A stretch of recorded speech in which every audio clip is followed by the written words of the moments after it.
और महामृत्युंजय का जाप करते हुए जाते हैं, जिससे ऐसा महसूस होता है कि हम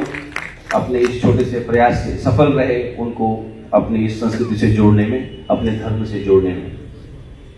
इसके साथ हमने जब वहाँ पर कार्य प्रारंभ किया था तो दुरूह था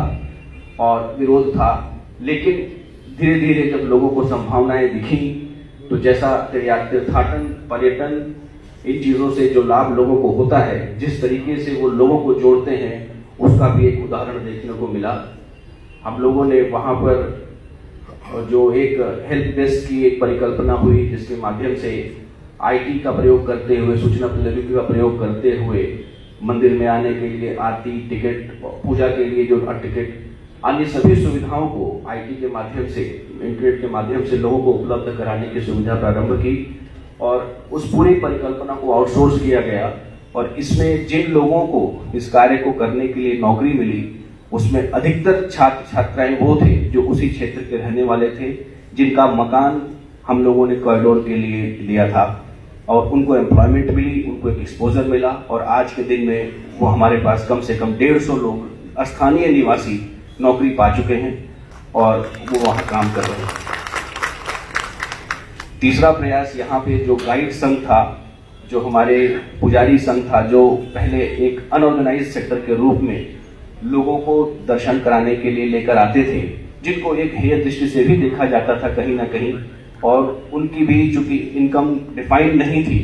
तो उनके अंदर भी एक लालच रहती थी कि किसी तरीके से किसी भी तीर्थयात्री से, किसी भी पर्यटक से कितनी धनराशि ले ली जाए। इस चीज को स्ट्रीमलाइन किया गया और आज के दिन में हमारे पास कम से कम 250 जो तीर्थ पुरोहित थे, उनके रूप में जो लोग थे, पंडित थे, पुजारी थे, शास्त्री थे, उनकी लिस्टिंग है और कंप्यूटराइज्ड सिस्टम से रैंडम तरीके से उनको तीर्थयात्रियों को अलोकेट किया जाता है और हर तीर्थयात्री के लोकेशन के बाद उनको रुद्राभिषेक कराने के लिए या महामृत्युंजय जाप कराने के लिए या सुगम दर्शन कराने के लिए उनकी जो धनराशि होती है वो सीधा उनके खाते में जाती है। और मुझे पुनः इस पूरे अनऑर्गेनाइज सेक्टर को ऑर्गेनाइज सेक्टर में कन्वर्ट करने में और उनको जो एक उनके अंदर कॉन्फिडेंस आया है, कई लोग अंग्रेजी सीख रहे हैं, कई लोग विभिन्न भाषाओं को सीख रहे हैं ताकि वो अच्छे तरीके से इंटरेक्ट कर सके, और उनके अंदर जो प्रोत्साहन मिला उससे काफ़ी अच्छा लगता है और गर्व की अनुभूति होती है कि हमने उनको एक अच्छी लाइफ दी। और ये भी हुआ है पिछले सावन के महीने में या कई बार विशेष पर्व पर एक शास्त्री जी ने 1.5 लाख रुपए की सैलरी पर मंथ हमारे यहाँ से ली है। चौथा ट्रांसफॉर्मेशन उस क्षेत्र में जो हुआ कि अब चूंकि लोग देखने लगे हैं कि ये एक विश्व के पटल पर, विश्व के धरातल पर अपने आप में अनूठा प्रयोग हो रहा है और जो असंभव था, जिसको किया जाना शायद किसी ने सोचा नहीं था, वो माननीय प्रधानमंत्री जी, माननीय मुख्यमंत्री जी और हमारे माननीय धर्मार्थ कार्य मंत्री जी के सतत सहयोग और इनके सतत प्रोत्साहन से आज संभव हो सका है और अब निर्माण कार्य प्रारंभ होने की स्थिति आ गई है। तो जो लोग पिछले 2-3 साल के बाद बनारस आ रहे हैं और जब वो काशी विश्वनाथ मंदिर जाते हैं और काशी विश्वनाथ कॉरिडोर का भ्रमण करते हैं तो उनके अंदर जो कॉन्फिडेंस आता है कि भारत में कुछ भी हो सकता है, क्योंकि यहाँ इस क्षेत्र में, इस स्थान पर जहाँ पर एक ईंट हिलानी मुश्किल थी, आज हमने इतना बड़ा परिवर्तन कर लिया है। तो वो आप सबको अवश्य प्रसन्न होते होंगे और आप सब इस चीज को महसूस करेंगे जब कभी आप वहाँ पर लोगों को सेल्फी खींचते हुए पुराने मंदिरों के सामने देखेंगे। मुझे पूरा विश्वास है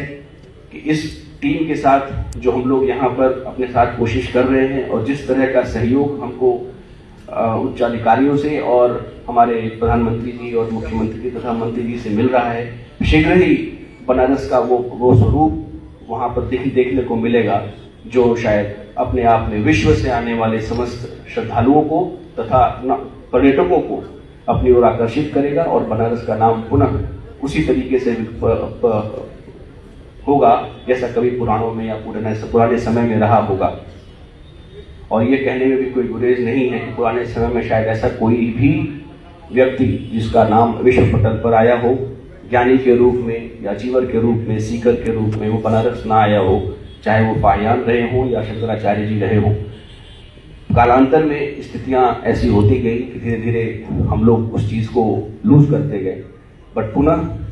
इस पूरी परिकल्पना और इस प्रोजेक्ट के समाप्त होने के उपरांत हम आशा करते हैं बनारस पुनः न केवल ज्ञान और कला का और संस्कृति का बल्कि धर्म का भी पुनः एक केंद्र बनकर उभरेगा। इसी के साथ मैं इस संवाद को आगे बढ़ाने के लिए आपसे अनुरोध करता हूँ। मुझे ये समय देने के लिए अत्यधिक बहुत बहुत धन्यवाद। हर हर महादेव।